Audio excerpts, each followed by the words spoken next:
Welcome to Research Mentoring Video 2.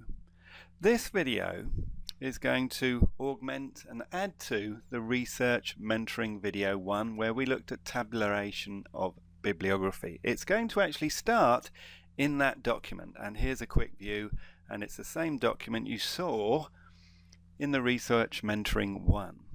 So let's give you some insight. The first thing to do is explain what is an RRT.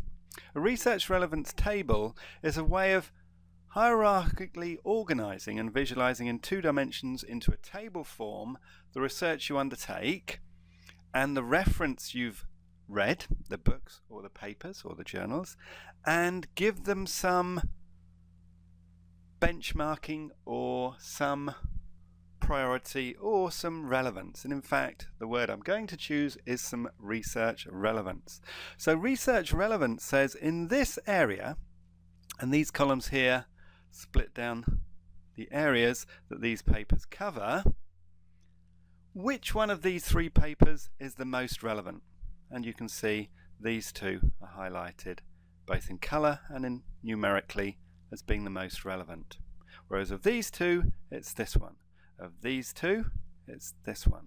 So a research relevance table is a number of research papers or books you've read, and so that's, if you like, the x-axis or rows, and then the y-axis or the columns is broken down into the sub-areas that these papers cover. And that's a degree student. So that was one of my first degree students to ever use this method. He actually obtained in the end for his final degree thesis 90.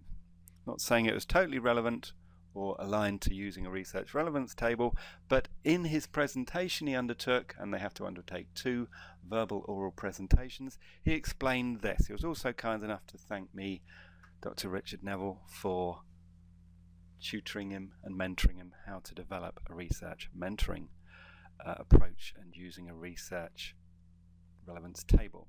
So that's the degree level. Now let's look at my PhD students. Now, as you can see, the PhD level students is much more detailed, and we'd expect that, obviously.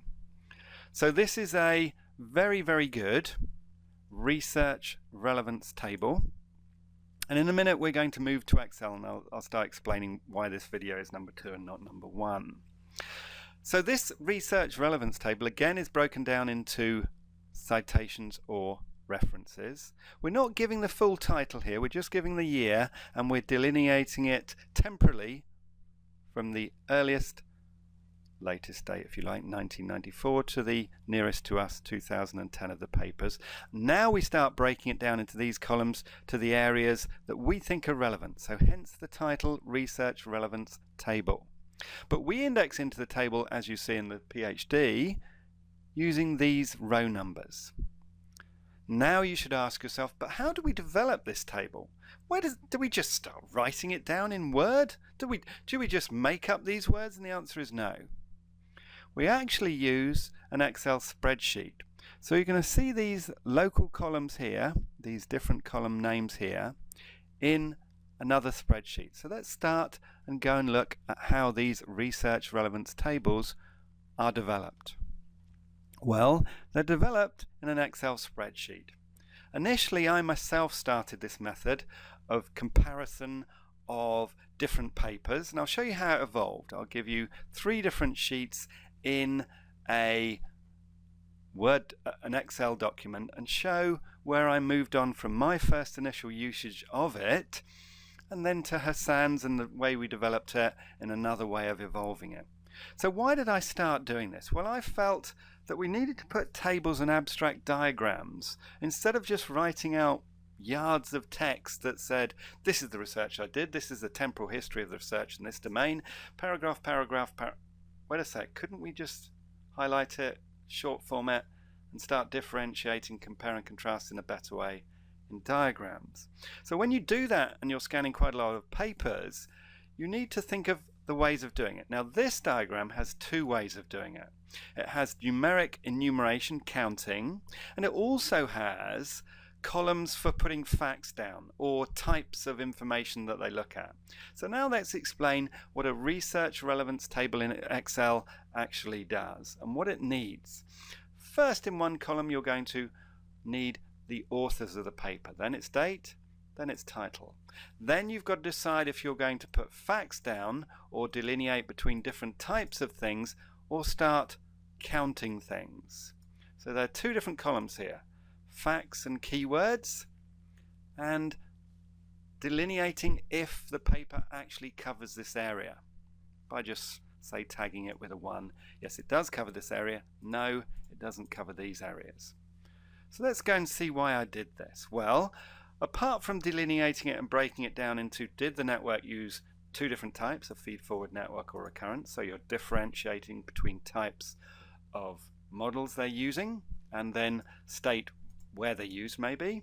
We started counting them as well. So we started saying if we're looking at this research in a particular domain, how often do these recurrent networks, feed-forward matrix calculations, linear differential equations, analog neural networks, VLSI realizations of them, which I didn't count in the end as you can see, how often do they get used? And you'll start seeing that most of them used in this case recurrent neural networks, so they were probably recording temporal information.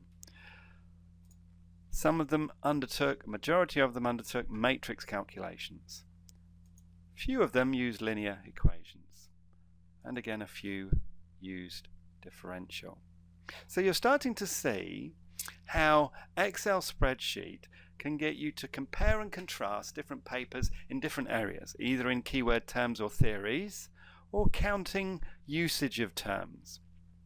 So that was the first time ever I used it, and it's evolved since then. So let's go and look at its evolution. So now, over the last 3 years with my student Hassan, we've evolved it a bit further. Not only can it count and look at different terms and look at different areas, so a multiple or multiplicity, if you like, of different column areas that each paper could cover, but we also started colorizing and indexing these a bit more explicitly. So how do we colorize each of these to say one is more useful than another? And in fact, if it's not mentioned in this table, it's probably not useful at all because we don't want to talk about it. So how do we do that? Well, we said the most relevant of the papers we've read are going to be colorized green. Then the next relevance is blue, and the least is this sort of reddy pink. So at least we've organized and put a hierarchy. These are very relevant papers, we think, when we've read them. And then we break it down as usual into the authors, the year, the title, and then if we are comparing algorithms that they might have talked about, we actually delineate the keywords, the acronyms for them, the short forms here. We also talk about if their global algorithms use what they were called, were they using GAs, were they not. If they were using local algorithms, we start naming them. So you'll see some use GAs and didn't use local. And then we'll say how many algorithms did they use. We're interested in here in hybrids. So there was 3 of them, 2 of them. Most of them, as you can see, use 2. Some actually use 3. And then we look at the hybridization, what type. So we started delineating with keywords if it was external intel. Then we look at how they switch, or if they didn't, if they were running them concurrently, or if they switched from one to the other. And then we looked at where the point of the hybridization, maybe the delineation of the sub areas was. And then we looked at if there was any efficiency measure that they mentioned in the paper or book or journal that said that's why hybridization is more efficient. And then we looked at where they're applied. So you're seeing there's a broad spread of these columns, and each one's covering a different area. And what it's trying to say is, when we're comparing this paper against this paper, what are the basic differences? And how can we compare and contrast them? And what you'll notice here, which is a bit different to the one I did initially here, which was comparing papers and then looking at counts to work out which one was the majority, is Hassan has produced a lot more papers. He didn't actually count at the end, but he could have counted, enumerated certain things to see did the majority use this or this. Again, I should note in that when you do this, you need to put something like a 1 there, and then you just use terminology here. So that's just doing a sum, that's doing a percentage, and that might do a total. So you can start using and basically stripping out statistics from the documents you read. which can be very useful. And then this one is just showing you another short form looking at it without the colorization. I personally think that this one's probably the best. Maybe this one combined with this enumeration statistic gathering is the best way to do it. So let's try and explain and put this in context. So why did we look at this Excel spreadsheet again?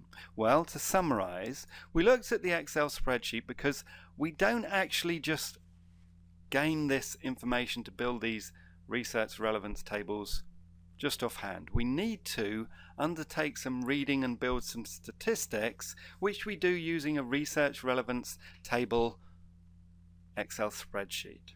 Now, I think if you've never done this before, you'll find it very, very useful, because one of the things it allows you to do, depending on the, if you like, the view or how much you zoom in and zoom out of these, in the end you'll have a lot of these, is that you can start comparing them, all the research you've done, and start highlighting if you think the important papers. At the moment we've only got a granularity of 3, you maybe have 2 or 4. And what you're trying to look at research relevance is the relevance, what issues they cover. How can you compare and contrast them?